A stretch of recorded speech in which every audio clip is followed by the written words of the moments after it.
Good morning विद्यार्थी मित्रों, आज हम हमारा अभ्यासक्रम का लास्ट वाला इकाई 10 अंदाज अपना अपना की चर्चा करेंगे। विद्यार्थी मित्रों, किसी भी विषय के संबंध में तर्कपूर्ण सोचना या चिंतन करना और उसका मनन करते हुए अपनी बात को प्रकट करना तार्किक चिंतन कहलाता है।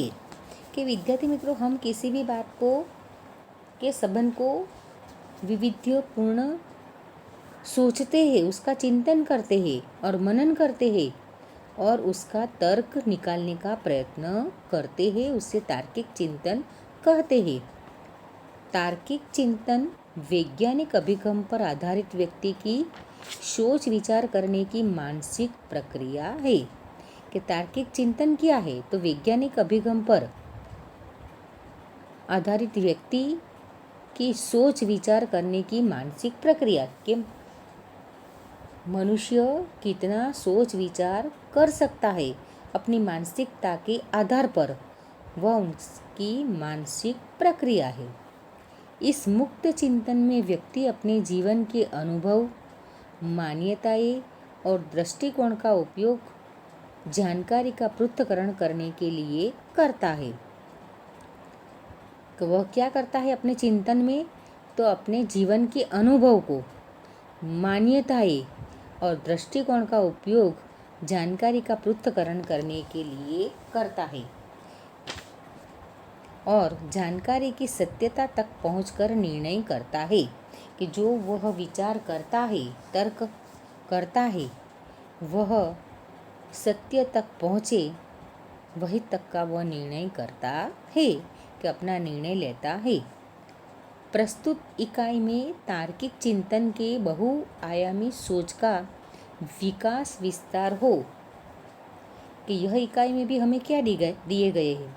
तो तार्किक चिंतन के बहुआयामी सोच, कि हमें बहुत उपयोगी ऐसी सोच को विकास करना है, उसका विस्तार करना है और इसीलिए ऐसे वैविध्यपूर्ण अभ्यास यहाँ पर रखे गए हैं। कि कितने के कुछ प्रसंग दिए गए हैं और उसके आधार पर हमें प्रश्न दिए गए हैं और हमें उससे तर्क लगाना है, उसका चिंतन करके, मनन करके और सोच विचार कर उसकी सत्यता तक हमें पहुँचना है।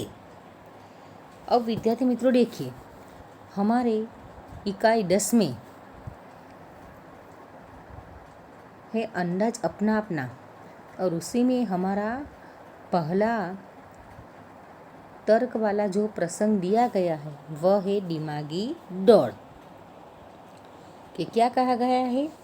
कि भावेश भाई वकील है, वह अपनी पत्नी लीना और पुत्र वज्र के साथ सूरत में रहते हैं। કે ભાવેશભાઈ એક વકીલ છે અને તેઓ પોતાની પત્ની લીલા અને પુત્ર વ્રજની સાથે સુરતમાં રહે છે। छोटा परिवार सुख का आधार होता है। कि नानो परिवार એ સુખનો આધાર હોય છે। उनका जीवन भी खुशहाल था, તેમનું जीवन खुशखुशाल હતું। एक बार दीपावली की छुट्टियों में वे तीनों અંબાજી ગયે। એકવાર એવું થયું કે દિવાળીની રજા પડી અને રજાઓમાં ત્રણેય અંબાજી ગયા। અંબાજી એટલે કે અંબા માતાના મંદિરે, અંબાજી। 4 दिन बाद वापस आकर देखा तो चौंक गए। कि भावेश भाई, उसकी पत्नी और पुत्र अंबाजी गए और 4 दिन बाद वापस आए और आकर देखा तो चौंक गए।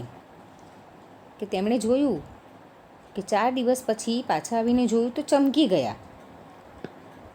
क्यों चौंक गए? कि उन्होंने देखा कि घर के बाहर जो बगीचा है उसके पेड़ पौधों के कई फूल पत्ते झड़ गए हैं।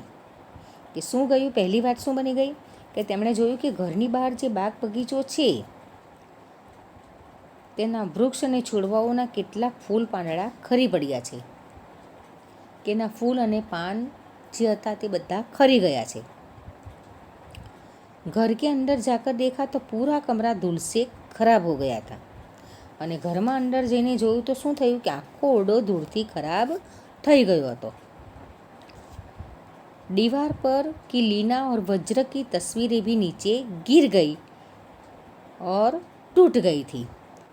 कि दीवार पर જે ટાંગેલી ફોટો ફ્રેમ હતી, કોની હતી ફોટો ફ્રેમ? લીના અને વજ્રની, તે પણ નીચે પડી ગઈ હતી અને તૂટી ગઈ હતી।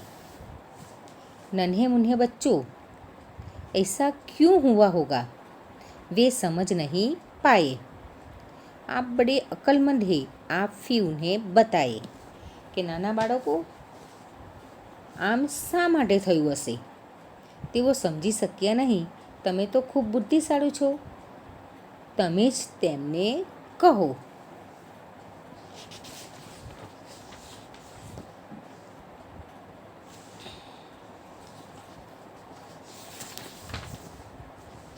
तो विद्यार्थी मित्रों, यहाँ पर हम चर्चा करते हैं कि ऐसा क्यों हुआ होगा। कि वे समझ नहीं पाए कि आप कि ऐसा क्यों हुआ होगा। तो हम उसके उत्तर में विविध तर्क लगाते हैं। कि भावेश भाई के घर की हालत देखकर लगता है कि पहला तर्क हम कौन सा लगाएंगे कि बाहर जोर की आंधी आई होगी। ये हमारा पहला तर्क है कि जो घर की दशा थी, बगीचे की दशा थी, उससे देखकर लगता है कि बाहर जोर की आंधी आई होगी। दूसरा, वेंटिलेशन से हवा के साथ धूल भी घर में आई होगी। जो वेंटिलेशन होता है वो खुला था और हवा के साथ उसमें से घर में धूल भी आई होगी। तीसरा, भूकंप का हल्का झटका आया होगा। चौथा, खिड़की खुली रह गई होगी। पांचवा, दरवाज़ा खुला रह गया होगा। छठा, चोर आया होगा और जल्दबाजी में कुछ चुरा कर चला गया होगा। बड़े चूहों ने अंदर घुसकर शरारत की होगी। तो विद्यार्थी मित्रों, यहाँ पर हम तरह तरह के तर्क लगा सकते हैं और उनकी सत्यता तक पहुँचने का प्रयत्न करते हैं। अब विद्यार्थी मित्रों देखिए हमारा दूसरा प्रसंग। वह क्या है कि परेश भाई किसान है। उनकी पत्नी हिरल बहन नर्स है। एक दिन सुबह सुबह हिरल बहन ने पानी के नल के नीचे जल्दबाजी में एक मटका रखा। કે પરેશભાઈ ખેડૂત છે, એમની પત્ની હિરલબેન નર્સ છે। એક દિવસ વહેલી સવારે હિરલબેને પાણીના નળ નીચે ઉતાવળમાં એક માટલું મૂક્યું, પછી નળ ચાલુ કર્યો। बाद में नल चालू किया और रसोई में चाय बनाने चली गई। કે પછી નળ ચાલુ કર્યો અને રસોડામાં ચા બનાવવા માટે ચાલ્યા ગયા। चाय बनाने के बाद जब वापस आकर देखा तो मटका खाली था। कि ચાય બનાવીને પછી શું થયું કે જ્યારે હિરલબેન પાછા આવ્યા અને જોયું તો માટલું ખાલી હતું, કે માટલામાં પાણી નહોતું। उसमें पानी नहीं था। हिरल बहन अपने आप पर हंसने लगी। કે હિરલબેને મનમાં વિચાર કર્યો કે મેં તો નળ ચાલુ કર્યો અને માટલામાં પાણી કેમ નથી, માટલું કેમ ખાલી છે, અને પોતાની જાત પર જ હિરલબેન હસવા લાગ્યા। तो मेरे समझदार दोस्त, अब आप ही बताइए कि ऐसा क्यों हुआ होगा। तो विद्यार्थी मित्रों, आप तो बड़े समझदार हैं, तो आपको ही बताना है कि ऐसा क्यों हुआ होगा। तो विद्यार्थी मित्रों, यहाँ पर हम विविध तर्क लगाएंगे कि हिरलबेन के मटके में पानी नहीं आया। क्यों नहीं आया? तो पहला तर्क, नल में पानी बंद हो गया होगा। कि पानी तो आया लेकिन पानी चला गया होगा, बंद हो गया होगा। मटके में दरार होगी। दरार होगी यानी छेद होगा। मटके के पेंडे में छेद होगा। मटका ठीक नल के नीचे नहीं रखा होगा। कि मटका हमने नल के नीचे बराबर से नहीं रखा होगा। मटके पर गलती से ढक्कन रख दिया होगा और मटके पर हमने गलती से ढक्कन रख दिया होगा। मटका उल्टा रखा होगा कि मटका भूल में जल्दबाजी में उल्टा रख दिया होगा। तो हम तरह तरह के तर्क लगा सकते हैं। अब विद्यार्थी मित्रों देखिए हमारा तीसरा प्रसंग कि सेजल 2 गमले लाई, उनमें तुलसी के पौधे थे। कि सेजल 2 गमले लाई કે સેજલ 2 કુંડા લાવ્યો, તેમાં તુલસીના છોડ હતા। दोनों पौधे लंबाई चौड़ाई और ऊंचाई में एक समान ही थे कि બંને છોડની લંબાઈ પહોળાઈ અને ऊंचाई एक सरखी હતી। 1 महीने के बाद दूसरे गमले का पौधा बड़ा हो गया और 1 महीने के बाद क्या हुआ कि जो दूसरा गमला था उसका पौधा बड़ा हो गया, जबकि पहले गमले का पौधा अब भी इतना ही था कि 2 મહિના બાદ જોયું 1 મહિના પછી તો બીજા કૂંડાનો છોડ વધી ગયો, જ્યારે પહેલા કૂંડાનો છોડ હજુ પણ તેટલો જ હતો जितना 1 महीने पहले कि जितना 1 महीने पहले था उतना ही दूसरे महीने के बाद भी वही था कि કૂંડાનો છોડ હજુ તેટલો જ હતો કે જેટલો 1 મહિના પહેલાં હતો। तो मेरे भोले भाले भेजाबाद दोस्त ऐसा कैसे हुआ होगा, आप ही बताइए। तो विद्यार्थी मित्रों यहाँ पर हमें तर्क लगाना है कि 2 गमले में से एक गमले का छोड़ बड़ा हो गया और दूसरे गमले का छोड़ इतना ही क्यों रह गया होगा।